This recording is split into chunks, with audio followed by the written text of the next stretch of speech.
Hi hello నమస్తే అండి అందరికీ. ఈరోజు మనం గ్రూప్ డికి సంబంధించి ఆర్ఆర్బి గ్రూప్ డికి సంబంధించి ఆర్థమెటిక్లో 25 మార్క్స్కి మనకు ప్యూర్ మ్యాథ్స్ నుంచి వస్తున్న టాపిక్స్ ఏంటి, మెయిన్ టాపిక్స్ ఏంటి, ఏ టాపిక్ నుంచి ఎలాంటి క్వశ్చన్స్ అడుగుతున్నాడు, దానికి సంబంధించినవి ఈ వీడియోలో మనం డిస్కస్ చేయబోతున్నామండి. దానికంటే ముందుగా అందరికీ కూడా కృతజ్ఞతలు. ఎందుకంటే నాకు వితిన్ 10 డేస్లోనే 3K దాదాపుగా 3000 సబ్స్క్రైబర్స్ వచ్చారండి. చాలా థ్యాంక్ యూ అండి. మీ సపోర్ట్ ఇలానే ఉండాలి. నేను కూడా నాకు కావాల్సిన సపోర్ట్, నా సపోర్ట్ కూడా మీకు కూడా ఉంటుంది. చాలా థ్యాంక్ యూ అండి.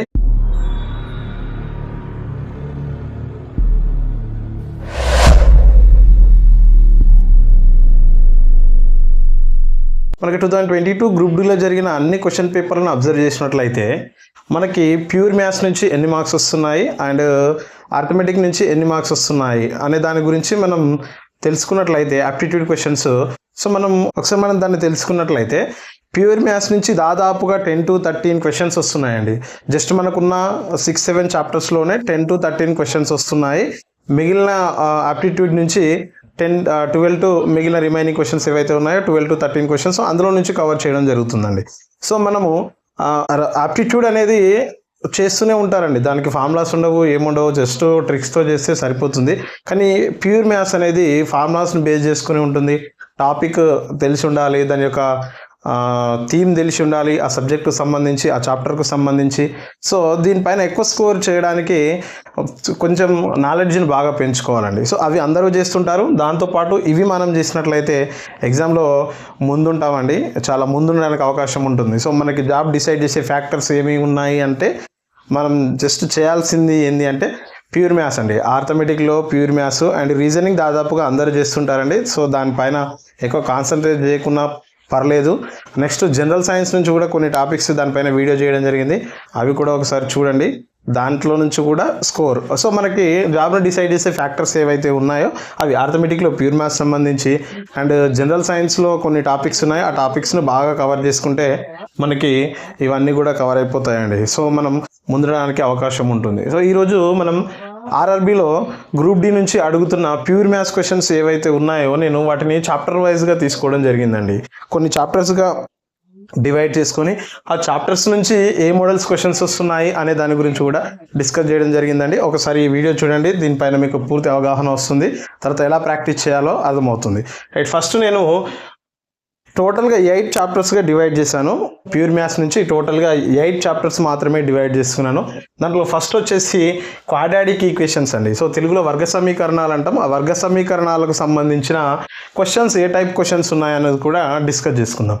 సో మనకి క్వాడ్రాటిక్ ఈక్వేషన్స్లో క్వశ్చన్స్ ఎలా ఉంటాయి అంటే ఫస్ట్ వాడు ఏవైనా 2 రూట్స్ ఇస్తాడు. సో దాన్ని ఆల్ఫా కామా బీటా అనుకుంటాం. దాని నుంచి ఈక్వేషన్ రాయమంటున్నాడండి. So alpha comma beta are the roots of the equation అని అడుగుతుండ్రు. లేదా 5, 2 అనేవి 2 మూలాలు అయినప్పుడు వర్గ సమీకరణం ఏమవుతుంది అని అడుగుతున్నాడు. లేదు అంటే వాడే ఈక్వేషన్ ఇస్తున్నాడు, కింది వాటిలో మూలాలు ఏవి అవుతాయి అని కూడా అడుగుతున్నాడండి. సో ఇలాంటి మోడల్. సో మూలాల నుంచి వర్గ సమీకరణాల నుంచి మూలాలను అడుగుతున్నాడండి. సో దాంతో పాటుగా క్వాడ్రాటిక్ ఈక్వేషన్స్ 4 ఆప్షన్స్ ఇచ్చి దీంట్లో క్వాడ్రాటిక్ ఈక్వేషన్ ఏది అవుతుంది, క్వాడ్రాటిక్ ఈక్వేషన్ ఏది కాదు అనేది కూడా ఉంటుందండి. సో దానిపైన కూడా క్వశ్చన్స్ బాగా అడుగుతున్నాడు. నెక్స్ట్ క్వాడ్రాటిక్ ఈక్వేషన్ ఇచ్చి దానికి సంబంధించి P0, P2 అలాంటివి అడుగుతున్నాడండి. దాన్ని జీరోస్ అంటాం మనం. సో దాన్ని తెలుగులో శూన్యాలు అంటామండి. నెక్స్ట్ ఇంకొక టాపిక్ ఏంటి అంటే మనకి ఈ వర్గ సమీకరణాల నుంచి సమీకరణం ఇచ్చిన తర్వాత సమ్ ఆఫ్ ద రూట్స్ ఏమవుతాయి. సో దానికి ఫార్ములా ఉంటుంది -b/a అని. సో ఆ some of the roots formula ఏంటి, ఆ సమ్ ఆఫ్ ద రూట్స్ ఎలా ఉంటాయి అనే దాని గురించి కూడా క్వశ్చన్స్ అడుగుతున్నాడు. దాంతోపాటుగా ప్రొడక్ట్ ఆఫ్ ద రూట్స్ కూడా ఉంటాయండి. శూన్యాల మొత్తం, శూన్యాల లబ్ధం అంటాం మనం. సో శూన్యాల మొత్తం, శూన్యాల లబ్ధాన్ని కూడా అడుగుతున్నాడు. దాంతోపాటు డిస్క్రిమినెంట్ అని ఉంటుందండి, విచక్షణ. b² - 4ac అనేది మనం ఫైండ్ అవుట్ చేసినప్పుడు ఎంత అవుతుంది అనే దాని గురించి ఉంటుంది. అది విచక్షణ అండి, discriminant. Next nature of the roots అండి. సో మనకి ఈక్వేషన్ ఇచ్చిన తర్వాత మనం విచక్షణని ఫైండ్ అవుట్ చేయాల్సి ఉంటుంది. అంటే డిస్క్రిమినెంట్ని ఫైండ్ అవుట్ చేసిన తర్వాత అది = 0 అవుతుందా, > 0 అవుతుందా, <0 అవుతుందా. సో ఆ మూలాలు ఎలా ఉంటాయి అనేవి అడుగుతుంది. వాస్తవ సంఖ్యల, అవాస్తవ సంఖ్యల, సంకీర్ణ సంఖ్యల అని వచ్చిన టాపిక్ ఉంటుందండి. జస్ట్ ఇది మనకు ఒక 20 minutes వీడియో ఉందండి. నేను ఆల్రెడీ చేశాను క్వాడ్రాటిక్ ఈక్వేషన్స్ పైన వీడియో చేశాను. నెక్స్ట్ ఆ ప్రీవియస్ బిట్స్ ఎలా ఉన్నాయో కూడా 2 వీడియోలు ఉన్నాయి దీనిపైన. ఒకసారి చూడండి, చూస్తే మీకు దీనిపైన ఫుల్ క్లారిటీ వస్తుంది. దానిలోంచి 2-3 మార్క్స్ కంపల్సరీ అడుగుతున్నాడు. మినిమం 2 మార్క్స్ కవర్ చేస్తున్నాడు. మ్యాక్సిమం 3 మార్క్స్ వస్తున్నాయండి కొన్ని షిఫ్ట్లలో. నెక్స్ట్ టాపిక్ అండి ట్రిగనామెట్రీలో మొత్తం క్వశ్చన్స్ ఒక 2 or 3 పడుతున్నాయండి ఈజీగా. 2 క్వశ్చన్స్ అయితే మినిమం వస్తున్నాయి, మ్యాక్సిమం 3 కూడా కవర్ చేయడానికి అవకాశం ఉంటుంది. సో ఈ 2 క్వశ్చన్స్ చేయగలగాలండి. ఎందుకంటే ట్రిగనామెట్రీ కొద్దిగా డిఫికల్ట్ చాప్టర్ అనిపిస్తుంది, కానీ అంత డిఫికల్ట్ ఏం కాదు. ఒకసారి మీరు చూడండి, నేను కూడా వీడియో చేశాను, ఫార్ములాస్ ఎలా గుర్తుంచుకోవాలి ఏంది అనే ట్రిక్స్తో ఉంది. ట్రిగనామెట్రీ సంబంధించి కూడా వీడియో ఉంది, ఒకసారి చూడండి. సో ఈ ట్రిగనామెట్రీలో మనల్ని అడుగుతున్నాయి ఏంటి అంటే ఫార్ములా బేస్డ్ అడుగుతున్నాడు అండి. సో రైట్ యాంగిల్ ట్రయాంగిల్ ఇస్తాడు, దాంట్లో ఆపోజిట్ సైడ్, అడ్జసెంట్ సైడ్ ఉంటుంది, హైపోటెనస్ ఉంటుంది. ఈ మూడింటి రిలేషన్ మధ్య ఉన్న ఫార్ములా ఉంటుంది కదా, Pythagoras theorem, hypotenuse square is equal to opposite square plus adjacent square అని. సో దాన్ని బేస్ చేసుకొని మనకు సైన్ టీటా ఎంత, కాస్ టీటా ఎంత, ట్యాన్ టీటా ఎంత అని అడుగుతున్నాడు. సో ఆ టీటా వాల్యూలు కూడా తెలిసి ఉండాలి. నెక్స్ట్ ఐడెంటిటీస్ అని ఉంటాయండి. సో ఐడెంటిటీస్ పైన వీడియో ఉంది, దాన్ని గుర్తుంచుకోవడానికి. అంటే sine square theta plus cos square theta is equal to 1 అని ఈ ఐడెంటిటీస్ని బేస్ చేసుకొని మనకు సింప్లిఫికేషన్ క్వశ్చన్స్ అడుగుతున్నాండి. ఆ క్వశ్చన్ని చూసుకొని మనం ఆన్సర్ చేయాల్సి ఉంటుంది. సో ఆ వీడియో కూడా ఉంది, ఒకసారి దీనిపైన కూడా కాన్సన్ట్రేట్ చేయండి. నెక్స్ట్ 90 - θ బేస్డ్ క్వశ్చన్స్ ఎక్కువ అడుగుతున్నాడు. అంటే సైన్ మనకు టేబుల్ ఉంటుంది కదా, sin 30, sin 45, sin 60, sin 90 అని. అవి కాకుండా వాడేమడుతాడంటే sin 32 degrees ఎంత అని అడుగుతున్నాడు, లేదంటే sin 32 × cos 58 ఏమవుతుంది అని అలాంటి క్వశ్చన్స్ అడుగుతున్నాడు. సో దానిపైన మనకి తెలియాలంటే కూడా మన దాంట్లో కూడా వీడియో ఉంది, ఒకసారి చూడండి. ట్రిగనామెట్రీకి సంబంధించి 2 వీడియోలు చేశాను. ఆ 2 వీడియోలు చూస్తే మీకు దీనిపైన క్లారిటీ వస్తుంది. దాంతోపాటు ప్రీవియస్ క్వశ్చన్స్ ఏవైతే ఉన్నాయో అవి ప్రాక్టీస్ చేయండి, ఈజీగా అర్థమైపోతుంది. లేదు అంటే ప్రీవియస్ క్వశ్చన్స్ ఏమైనా ఉన్నాయేమో ఆ వీడియో చేయడానికి ట్రై చేస్తానండి.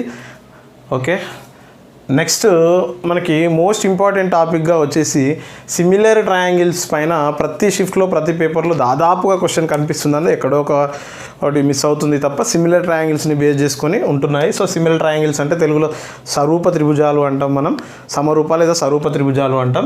సో వాటిని బేస్ చేసుకొని అడుగుతున్నాడు. ఎలా ఉంటాయంటే రెండు ట్రయాంగిల్స్ ఇచ్చినప్పుడు ఏబీసీ ఒక ట్రయాంగిల్ ఉంటుంది, పీక్యూఆర్ ఒక ట్రయాంగిల్ ఉంటుంది.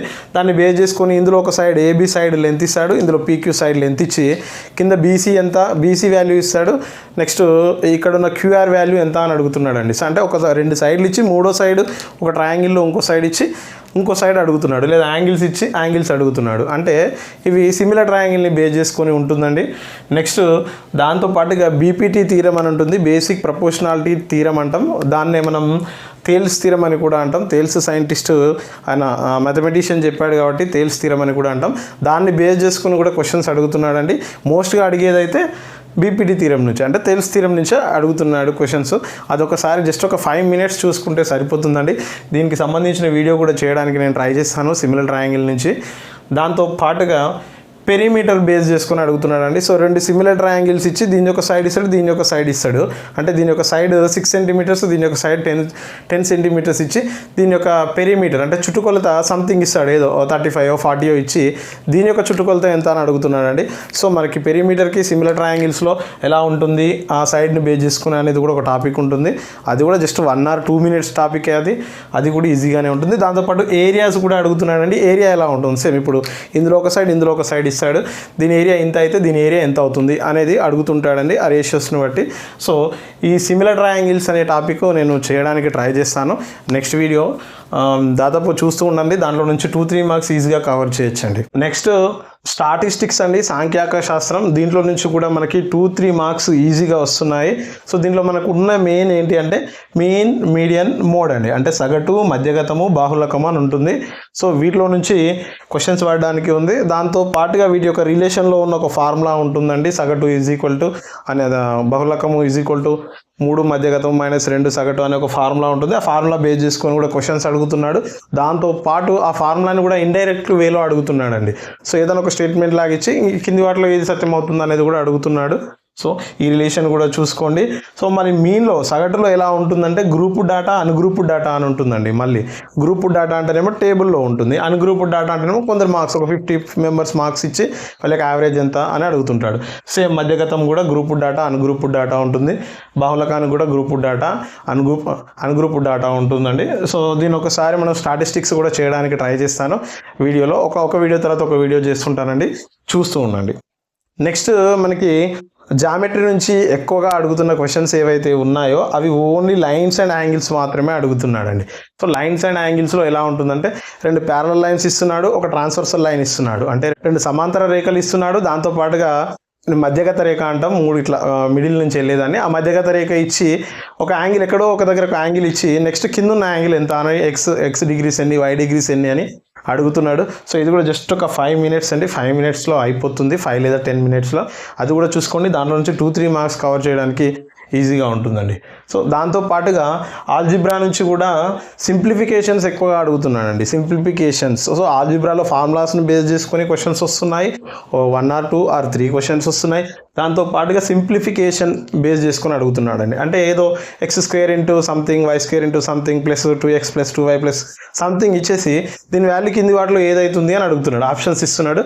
సో దాన్ని వితౌట్ ఫార్ములాస్ అంటే ఫార్ములాస్ లేకుండా ఎలా చేయాలి, ఏ విధంగా చేయాలి అనేది దీనిపైన కూడా వీడియో చేయడానికి ట్రై చేస్తాను. నెక్స్ట్ మోస్ట్ రిపీటెడ్గా వస్తున్న చాప్టర్లో నుంచి ఏంటి అంటే క్వాడ్రిలేటరల్, దాన్నే బహుభుజులు అంటామండి.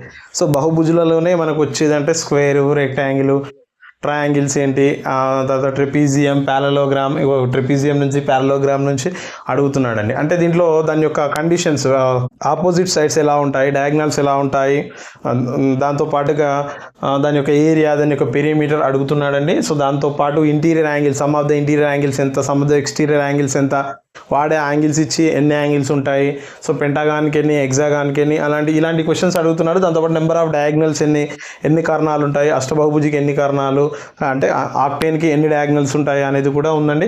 సో దీనికి సంబంధించిన ఫార్ములాస్ అన్నీ కూడా మన షార్ట్ నోట్స్లో ఉన్నాయి, ఒకసారి చూడండి. దాదాపు అన్నీ ఉన్నాయి దీంట్లో ఉన్న టాపిక్స్ అన్నీ కూడా మన షార్ట్ నోట్స్లో మ్యాథ్స్ ఫార్ములాస్ అని ఒక పీడిఎఫ్ చేయడం జరిగింది. దాంట్లో మన టెలిగ్రామ్లో ఉంటుంది, మన టెలిగ్రామ్ లింక్ కూడా కింద డిస్క్రిప్షన్లో ఇస్తాను, చూసుకోండి. దాంట్లో నుంచి లాగిన్ అయ్యి అవి డౌన్లోడ్ చేసుకోండి, చదువుకోవడానికి ఈజీగా ఉంటుంది. ఉన్న తక్కువ టైంలో మీరు ఇంత తొందరగా మళ్ళీ అన్ని చాప్టర్స్ రాసుకొని కూర్చుంటే టైం సరిపోదు. కాబట్టి నేను ప్రిపేర్ అయ్యేటప్పుడు నేను జాబ్ కొట్టడానికి ఎలా ప్రిపేర్ అయ్యానో ఆ నోట్స్లు మొత్తం మీకు ఇవ్వడానికి ట్రై చేస్తున్నానండి. డైలీ ఒక్కొక్క పీడిఎఫ్ని దానిలో అప్లోడ్ చేయడం జరుగుతుంది. సో అందరూ కామెంట్లు, రిప్లైలు కూడా చాలా బాగా ఇస్తున్నారు, బాగున్నాయి చూస్తున్నారని. కొంతమంది ఇంగ్లీష్లో అడుగుతున్నారండి. సో నేను ప్రిపేర్ అయిందేమో తెలుగులో, నేను రాసుకుంది తెలుగులోనే, మరి ఇంగ్లీష్లో ఇవ్వాలంటే నాకు కొంచెం ఇబ్బంది. కాబట్టి మీరే చాట్ జీపీటీనో, జెమినీ ఏఐనో ఏదో ఒక ఏఐని యూజ్ చేసుకొని దాన్ని ట్రాన్స్లేట్ అడగండి, అదే ఇస్తుంది. కొంతమంది చేసి ఫ్రెండ్స్ కూడా నాకు పర్సనల్గా పంపిస్తున్నారు. సో దాన్ని కూడా గ్రూప్లో పోస్ట్ చేస్తున్నాను. కాకపోతే మీ సొంతంగా చేసుకుంటే ఇంకా మీరు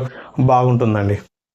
నెక్స్ట్ మెన్సురేషన్ అండి. మెన్సురేషన్ టాపిక్ నుంచి 2-3 క్వశ్చన్స్ వస్తున్నాయండి. సో నేను మెన్సురేషన్నే ఎందుకు లాస్ట్ తీసుకున్నానంటే ఇది హెవీ సిలబస్ అండి. మెన్సురేషన్ అనేది హెవీ సిలబస్. ఎందుకు 2D షేప్స్ ఉంటాయి, దాంట్లో 3D షేప్స్ ఉంటాయి.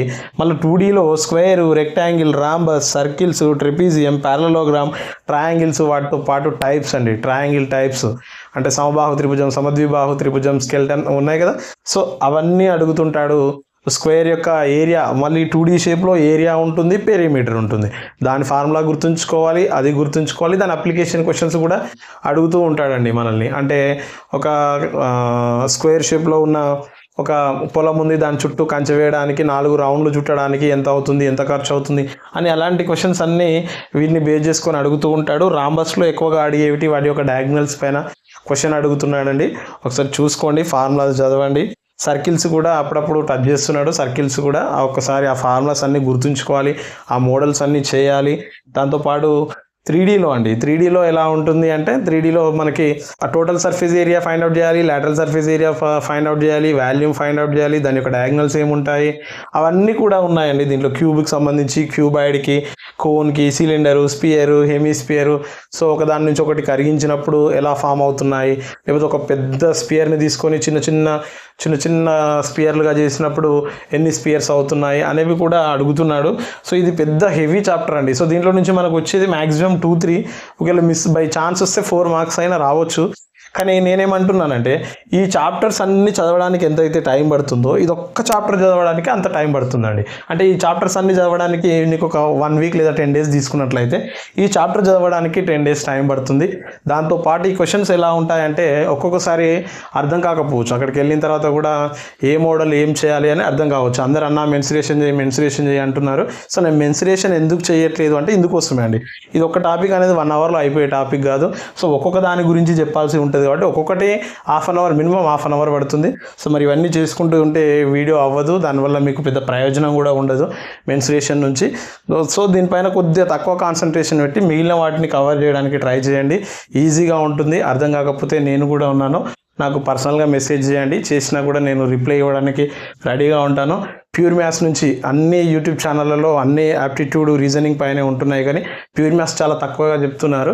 సో నేను ప్యూర్ మ్యాథ్స్ని కవర్ చేయడానికి ట్రై చేస్తాను, ఎందుకంటే ఆర్థమెటిక్ రీజనింగ్ అనేవి మీరు పక్కన ఎలాగో చూస్తూ ఉంటారు. సో ప్యూర్ మ్యాథ్స్ని చూడడానికి ట్రై చేయండి. ప్యూర్ మ్యాథ్స్లో నుంచి క్వశ్చన్స్ స్కోర్ కవర్ చేయండి, అప్పుడే మనం ముందుంటాం.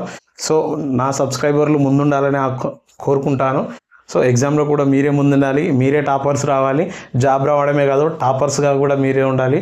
అప్పుడు మాత్రమే మనం ఈ చెప్పే విధానానికి ఏదైనా నాకు సాటిస్ఫాక్షన్ ఉంటుందండి. ఓవరాల్గా ఈ టాపిక్స్ అన్నీ కవర్ చేసుకుంటే మనకి 10 నుంచి 13 మార్క్స్ ఈజీగా వస్తాయండి. మినిమం 12 మార్క్స్ ప్రతి షిఫ్ట్లో కనిపిస్తున్నాయి. సో ఎందుకైనా మంచిదని 10 మార్క్స్ తీసుకున్నాను. మ్యాక్సిమం 15 వరకు వెళ్తున్నాడు, కానీ నేను 13 మార్క్స్ కవర్ చేయడానికి ట్రై చేస్తున్నాను. సో మీరు ఇవన్నీ ఒక్కసారి అన్నిటిపైన ఫోకస్ చేయండి. చాప్టర్ వైజ్గా ఏ మోడల్ నుంచి ఏ క్వశ్చన్ ఎలా అడుగుతున్నాడో కూడా మీకు వివరంగా చెప్పడం జరిగింది. సో దాన్ని బేస్ చేసుకొని మీరు ఒక్కొక్క మోడల్ని ఒక్కొక్కటి కవర్ అయిందా లేదా ప్రాక్టీస్ చేయండి. ప్రాక్టీస్ చేస్తూ ఉండాలి, టైం వేస్ట్ చేసుకోకండి. గ్రూప్ డి ఎగ్జామ్ వాయిదా పడుతుందా లేదా అనేది తర్వాత విషయం, అది కోర్టు తేల్చి చెప్తుంది. అప్పటి వరకు మనం నవంబర్ 17th వరకే ఎగ్జామ్ అనుకొని చదువుతూ ఉండాలి. ఫస్ట్ రోజే బై ఛాన్స్లో మనకు ఫస్ట్ రోజే వచ్చింది అనుకో, అర్థం కాదు, ఏ రోజు ఏ షిఫ్ట్లు ఏమవుతున్నాయో అర్థం కాదు. సో కాబట్టి అన్నిటికీ సిద్ధంగా ఉండాలండి. మనం ఎగ్జామ్ ఉన్నప్పుడే సిద్ధంగా ఉండాలి. పోస్ట్పోన్ అవుతుందిలే అని నెగ్లెక్ట్ చేస్తూ దీన్ని చదవడం బంద్ చేసామనుకోండి, అప్పుడే మనం కాంపిటీషన్లో వెనుకబడిపోయినట్టండి. ఖచ్చితంగా మనం మార్క్స్ని తక్కువ స్కోర్ చేయడానికి అవకాశం ఉంటుంది. ఎందుకంటే ప్రిపరేషన్ ఎక్కువ ఉన్న వాళ్ళు ఎక్కువ ఉంటారండి. ఖచ్చితంగా ఇప్పుడున్న హెవీ కాంపిటీషన్లో చాలామంది ప్రిపరేషన్ రోజుకి 18 గంటలు చదివే వాళ్ళు కూడా ఉన్నారండి.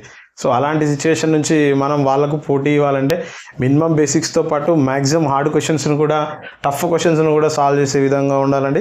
బై ఛాన్స్ మనం ఒకవేళ ఏదో ఒకటి తెలియంది పెట్టినా దేవుని అదృష్టం వల్ల లక్ అయి రైట్ అయిందనుకోండి, చాలా బాగుంటుంది. సో దేవుని పైన భారం వేసే కంటే ముందు మన పైన మనల్ని నమ్ముకొని తర్వాత దేవుని నమ్ముకుంటే బెటర్ ఏమో. చాలా థ్యాంక్ యూ అండి. వీడియో నచ్చితే లైక్ చేయండి, షేర్ చేయండి, సబ్స్క్రైబ్ చేయండి. దాంతోపాటుగా కామెంట్ చేయడం మర్చిపోవద్దండి. కింద టాపిక్స్ ఎలా ఉన్నాయి, ఇంకేమైనా టాపిక్స్ కావాలో అవి కూడా కామెంట్ చేయండి. చాలా థ్యాంక్ యూ అండి. Thank you very much.